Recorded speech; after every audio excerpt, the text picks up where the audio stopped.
स्वागत है आप सभी का। आपके साथ मैं हूं स्वप्निल।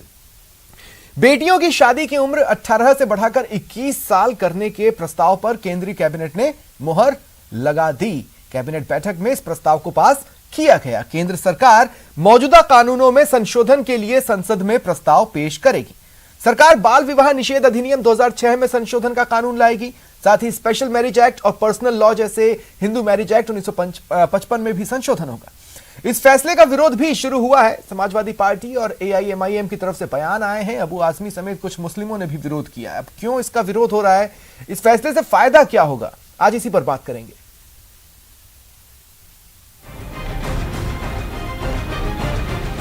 जन्मों के बंधन का मंत्र, उम्र की सीमा में न हो अंतर। और मेरा ये मानना है कि इस प्रकार का कानून बनाने से कोई अपवंचना नहीं होती है किसी के अधिकारों की। केंद्रीय कैबिनेट ने महिला विवाह की उम्र 18 वर्ष से बढ़ाकर 21 वर्ष कर दी है, जो कि बहुत ही सही फैसला है। ये एक बहुत अच्छा निर्णय रहेगा, एक पॉजिटिव इम्पैक्ट पड़ेगा। गर्ल्स को बहुत इम्पोर्टेंस मिलेगी और उनकी लाइफ में इम्पोर्टेंस बढ़ जाएगी एजुकेशन की। दोनों की उम्र एक, क्या ये ख्याल है नेक? मुझे लगता है कि शादी की उम्र महिलाओं की 21 साल करके कोई अच्छा निर्णय कदम नहीं हो सकता।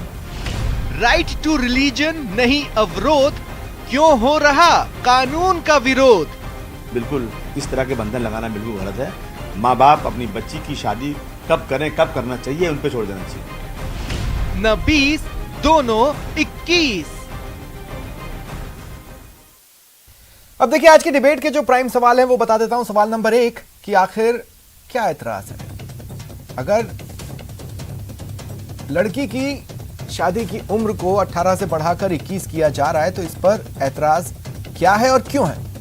सवाल नंबर 2, सरकार के फैसले में सियासत की बू है या सियासत की बू ढूंढी जा रही है, ऐसा क्यों है, यह भी खंगालने की कोशिश होगी। और सवाल नंबर 3, अब देखिए एडल्ट होने की उम्र तो 18 है, चाहे वो मेल हो या फीमेल हो। बालिग होने और विवाह की उम्र अलग क्यों है, आज इसी पर चर्चा करेंगे। मेरे साथ जो गेस्ट पैनल जुड़ रहा है आपको इंट्रोड्यूस करवा देता हूं। कांग्रेस नेता संगीता गर्ग जी मेरे साथ हैं, सुरेंद्र सिंह नरूका जी बीजेपी नेता हैं, सुमित्रा चौधरी जी अधिवक्ता हैं सुप्रीम कोर्ट में, और सैयद असगर अली नायब काजी मुस्लिम तेली महापंचायत मुस्लिम धर्मगुरु के तौर पर हमारे साथ जुड़ रहे हैं। आप सभी का स्वागत है न्यूज 18 राजस्थान पर। मैं शुरुआत थोड़ा सा इस बात को समझने के लिए सुमित्रा जी आपसे करना चाहता हूं। देखिए, अगर 21 की जाती है तो 2-3 बातें तो साफ है। एक तो ये कि जो हम राइट टू इक्वालिटी की बात करते हैं, इसमें एक इक्वालिटी का सेंस आ रहा है। दूसरा, चूंकि यूनिफॉर्म के वे में लाया जाएगा जैसा कि सुप्रीम कोर्ट ने सुझाव दिए थे, तो ये केंद्र को करना भी था।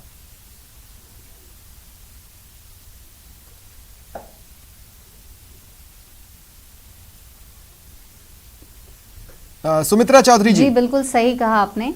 जी बोलें। ये जेंडर डिस्क्रिमिनेशन हटाने के लिए एक बहुत ही बड़ा स्टेप है। बिल्कुल सही कहा आपने। जेंडर एम्पावरमेंट के लिए और जेंडर डिस्क्रिमिनेशन की तरफ बहुत बहुत वेलकम स्टेप है। As a female I really appreciate. और कानून के तरीके में भी अगर इसे देखा जाए तो यूनिफॉर्म सिविल कोड की तरफ बढ़ता हुआ एक कदम है। 21 की उम्र करना, इसके मेडिकल रीजंस है, इसके बहुत सारे साइड रीजंस है जिसकी वजह से इसको किया गया है। तो डेफिनेटली बहुत सारी स्टडीज हैं जिनको किया होगा।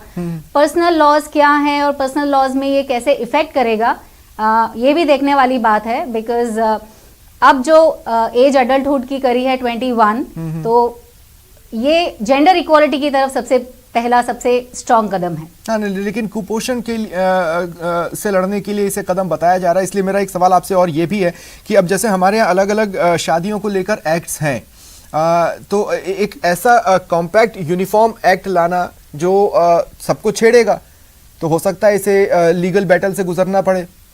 क्या उसे सस्टेन कर पाएगा?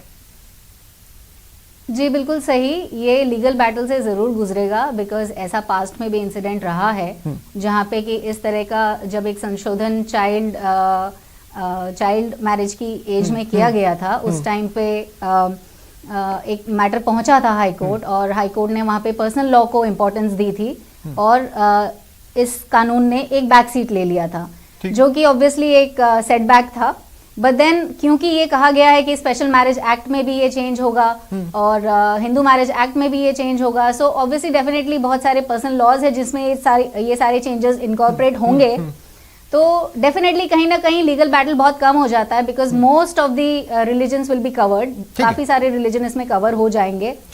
जो नहीं होगा डेफिनेटली उसका एक बैटल तो जाएगा ही, लेकिन यूनिफॉर्म सिविल कोड पे काफी टाइम से दिल्ली हाई कोर्ट ने, हमारी ऑनरेबल सुप्रीम कोर्ट ने कहा है, तो मुझे लगता है ये उसी दिशा में बढ़ता हुआ एक कदम है। सुरेंद्र सिंह नेहरूका जी के पास मैं इस सवाल के साथ जरूर जाऊंगा कि ये वक्त की डिमांड थी